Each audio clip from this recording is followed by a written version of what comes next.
What's going on, Westworld fans? James Hancock here, back to review the Season 2 finale. I just finished watching the episode, so most of what I saw is still marinating, so it's probably a colossal mistake to dive into a review and recap right now while I'm still trying to make sense of some things. Because this was a mammoth-sized episode, it was 90 minutes in length, it was basically like a feature film unto itself, and just by a stroke of luck, I decided to sit through the closing credits as I was just processing the story and trying to make sense of it. And I'm glad I did because there was a giant scene after the credits. So if you did not stick around for the scene after the credits, this is my first and only spoiler warning because I will be discussing it because that has an enormous impact on the story overall, and also my biggest grievance about the episode as it was unfolding. What I thought was the giant plot hole, this totally filled it in. But I feel like HBO should have given us a little bit of like a courtesy heads up.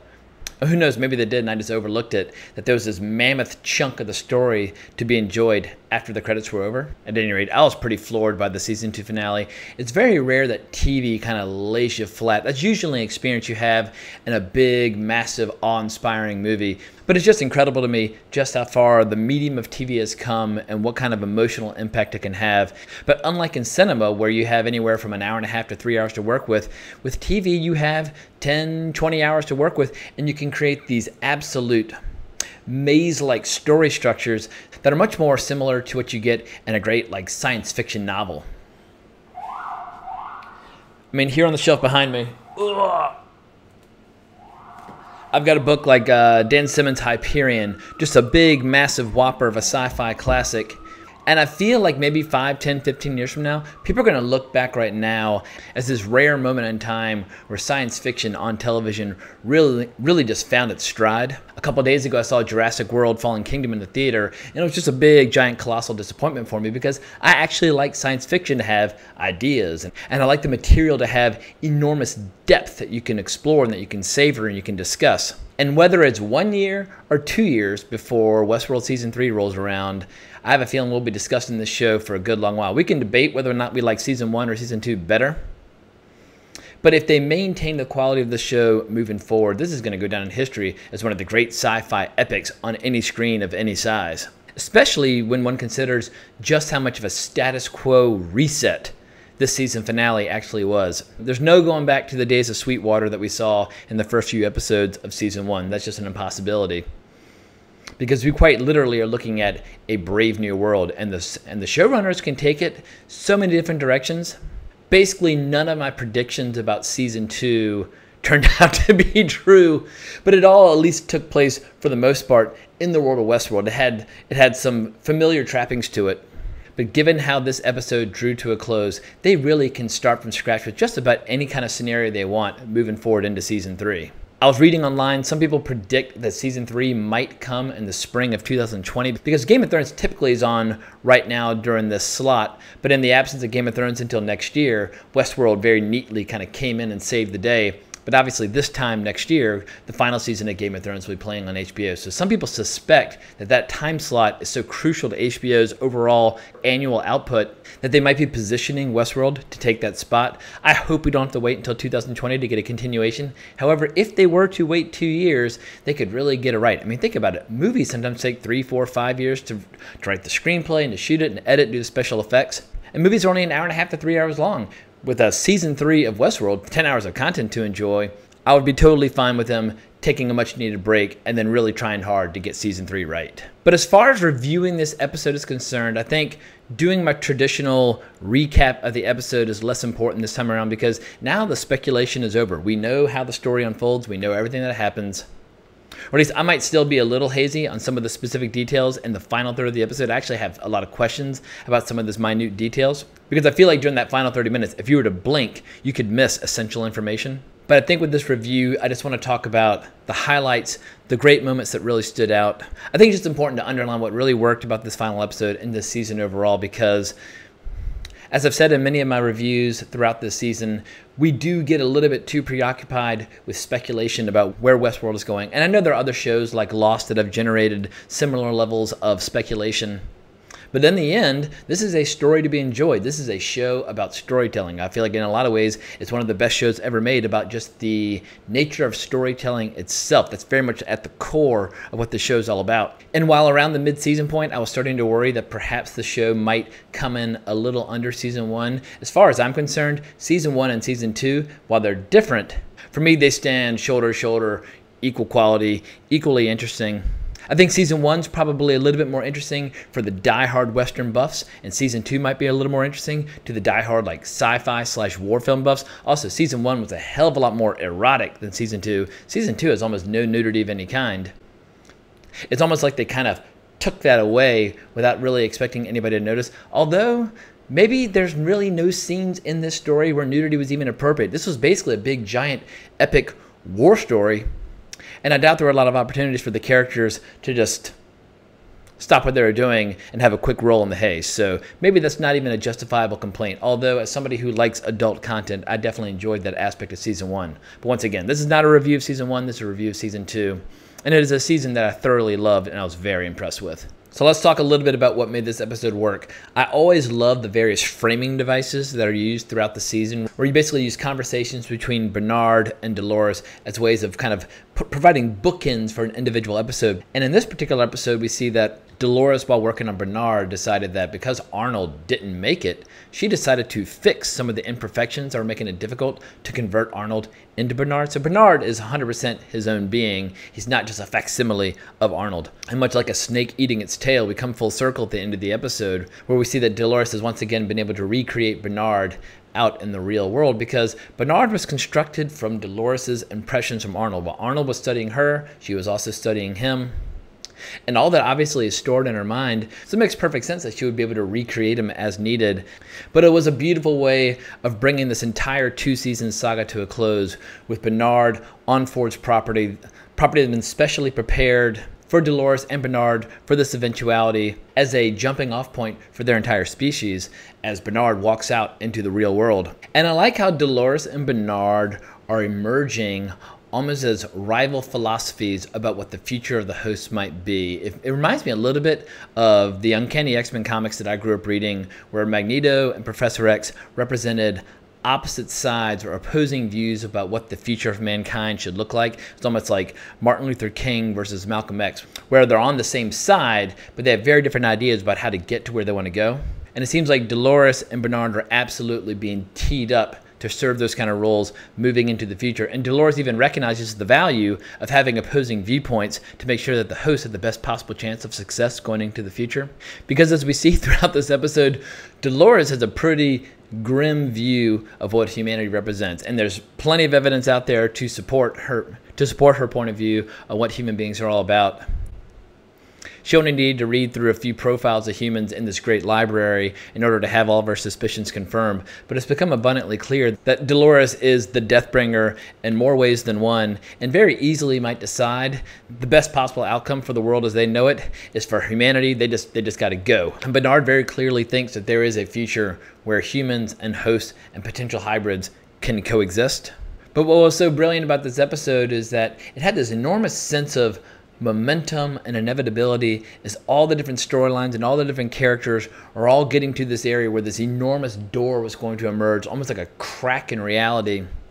And I love it when science fiction gets truly strange and truly weird. I feel like science fiction needs to blow our minds, otherwise it's just not trying very hard.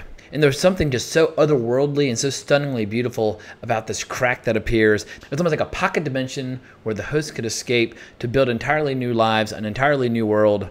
And I think probably the most stunning photography of the season, probably on the same level as the photography we saw in episode 8, is of all the various characters en route to where this doorway was destined to open. I mean, we see Dolores riding along sand dunes and it's stunning. And we see Bernard on foot roaming through the desert. I mean, this is really vintage southwestern United States Americana, just beautiful stuff. When I'm watching these episodes, I typically keep pretty copious notes where I'm basically typing on my iPad as fast as I can while looking at the screen, and as a result, a lot of times my notes are totally illegible because I'm missing keys and that sort of thing. But one of the notes that I have in my notepad that I kept writing over and over again, I just kept, this is really good. This is really good. Like I was losing my critical faculties as I was watching the episode. And along her journey, Dolores stumbles into the Man in Black. And the Man in Black, I've been flip-flopping back and forth about whether he's a host or a human or a host or a human for so many episodes in a row now. I was almost kind of getting limp with exhaustion, wondering what his final identity might be, because she comes along and she sees he's just digging in his arm, and she kind of laughs about how he's starting to question his own reality. But they let it kind of dangle. They don't really, at that point, give us any confirmation, because he basically gets up and joins her, because at this point, their goals and their interests are in total alignment. Granted, that doesn't last very long, and as an insurance policy, she does this great thing where she inserts something into the chamber of a revolver that'll force one of the bolts to backfire, the last one. And sure enough, it turns out to be a great plan, because when they find Bernard and they're having a discussion about what to do, the Man in Black just starts laying waste to Dolores and opens fire on her. But of course, eventually he gets to that chamber, it backfires, and it takes all the fingers off his hand. It's pretty vicious, brutal stuff. But I feel like I'm starting to drool about this episode and not offering any critiques of any kind, because so much about this episode really had a massive impact on me. But I should point out that a lot of this episode pointed out some of the underlying flaws of the entire season, like the character Carl Strand, this head of security, who was introduced as this big new character in episode 1. He really turned out to be a pile of nothing. I mean, in the end, he was there to drive certain elements of the plot along, but he basically was a nothing character, and the way he was so casually dispatched in this episode showed that Carl Strand really had no purpose whatsoever. They probably could have just reused a character that had already been introduced. I feel like some of the least satisfying stuff throughout the season is the stuff that takes place right in the present, with all these security forces working with Charlotte Hale trying to regain control over the park. The most interesting stuff is all in Bernard's flashbacks, which, as we learn finally, the reason he's having so many crazy disjointed flashbacks and memories was he decided to interfere with his own memories in order to protect this deep, dark secret about what he had done. So Carl Strand, not a big fan. And I would say another ingredient of this episode that didn't necessarily work that well for me was some of the stuff inside the Forge. They find this digital recreation of Logan, who's basically there to provide some exposition and explain some elements of the plot. With a show as complex as this one, it's always a question of how do you communicate information to the viewer that they desperately need in order to understand what's happening, but without making it seem like you're pressing the pause button for an exposition sequence. And his scenes felt a little bit like that, where he's basically guiding them through the Forge and explaining some of the key ingredients of the story. But apart from those two flaws, I basically had no problem with this episode. I was, for 90 straight minutes, completely, utterly glued to the screen. By far, one of my favorite ingredients of this episode was how Maeve and her allies basically started to look like and resemble a party of adventurers out of Dungeons & Dragons. If you see down here, I've got all my old school D&D books from my childhood, but I played first edition AD&D and then second edition AD&D. And I've always loved those group arrangements where everybody has like different skills that they bring to the table.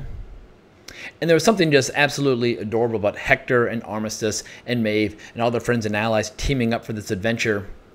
And I just loved Maeve's outfit for this episode. It almost like looked like she was like turning into a wizard. It was like more like medieval fantasy than a Western, in spite of the fact that the people working with her had guns. And I'd started to worry over the last few episodes that Armistice and Hector and all these characters were just going to disappear from the show entirely. And thankfully, they got a couple of great moments throughout this episode. We got to see them die heroically in combat, and we even got to see Lee have a very brave last stand. Lee, who was just pure slime and pure scum in season 1, got to have a big moment where he buys time for the group so they can escape. And he basically stops Hector from using the dialogue. He's like, look, I wrote that dialogue anyway. You do your thing. Let me take care of this. And he basically becomes like one of these fictional characters that he's been writing for his entire time working at Westworld. So that was a really great big hero moment. But it's incredible just how many characters, like key central characters, got taken out in this final episode, which is once again just a big, massive reset of the status quo for the show. I think there's a backdoor for bringing some of these characters back in.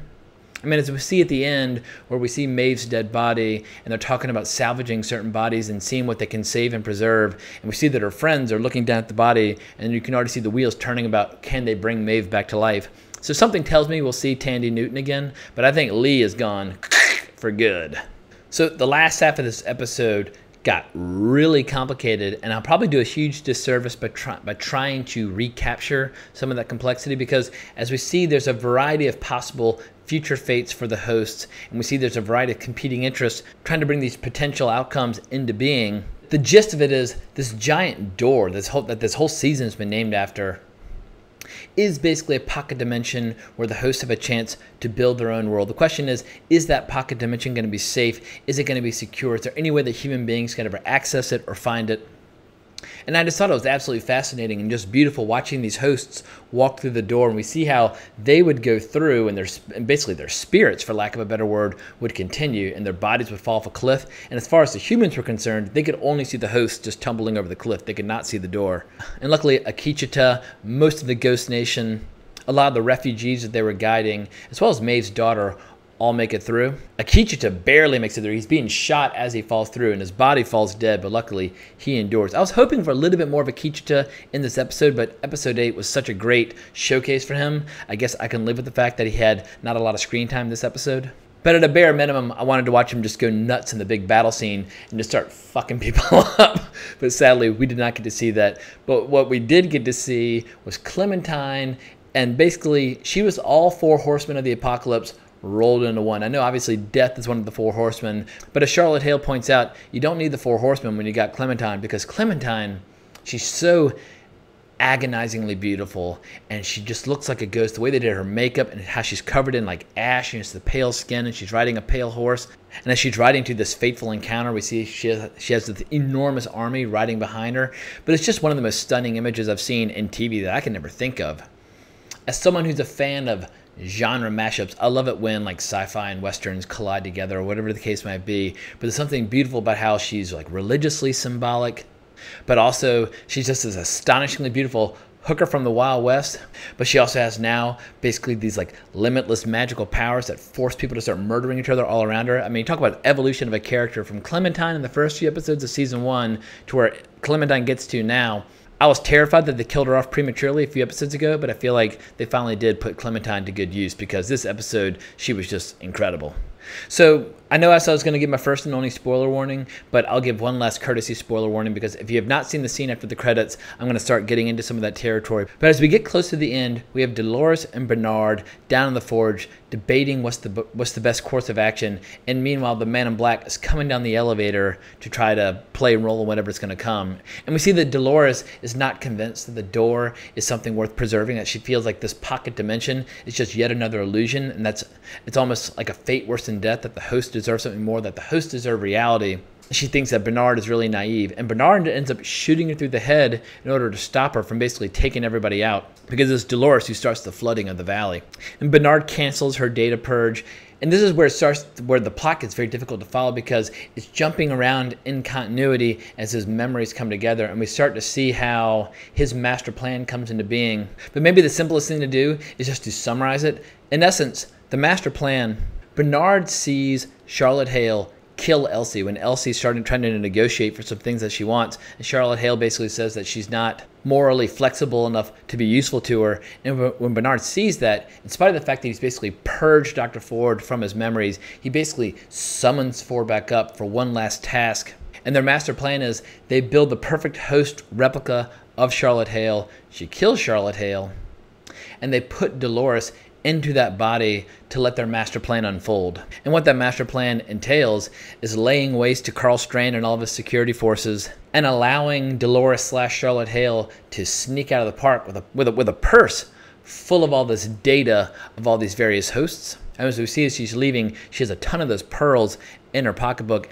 But as this was happening, I was basically screaming in my room, what the hell happened to the man in black? Because we saw the man in black coming down the elevator. We saw that his hand was all mangled, and he's trying with one hand to put bullets into the gun.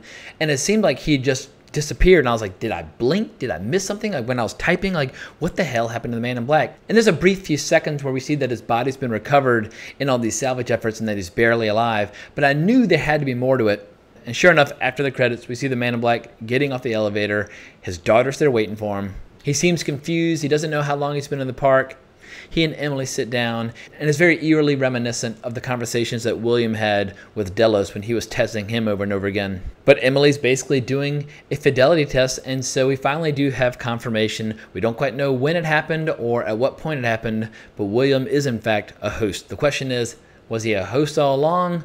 That is not personally what I believe. I believe William was William up until he reached his current age that we see in The Man in Black, and then he and his daughter started teaming up on these immortality tests.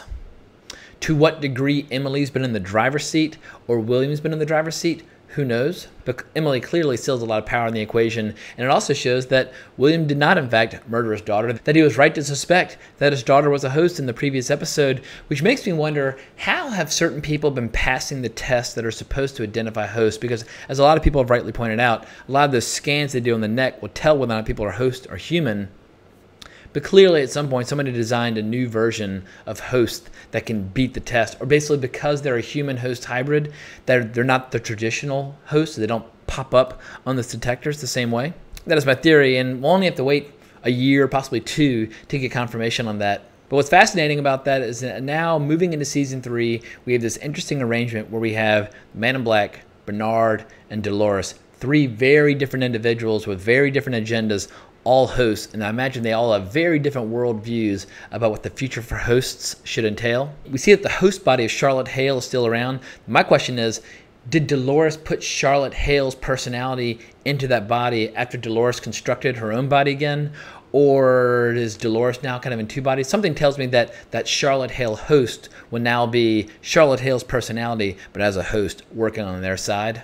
I guess the big question is, who are going to be the interesting human characters moving into the future? I guess Emily will be one of them, but I just can't wait to see what's going to happen, because they can quite literally do anything. Is it going to be a scenario where you see the host trying to take over the planet? Is it going to be a scenario where some hosts try to live and work with the humans and try to stop the hosts from committing total genocide? I mean, that actually could be really interesting, where you have a handful of hosts working with the humans, going to war with a vastly superior army of hosts that are trying to basically wipe out the entire planet. But that also is a little bit predictable.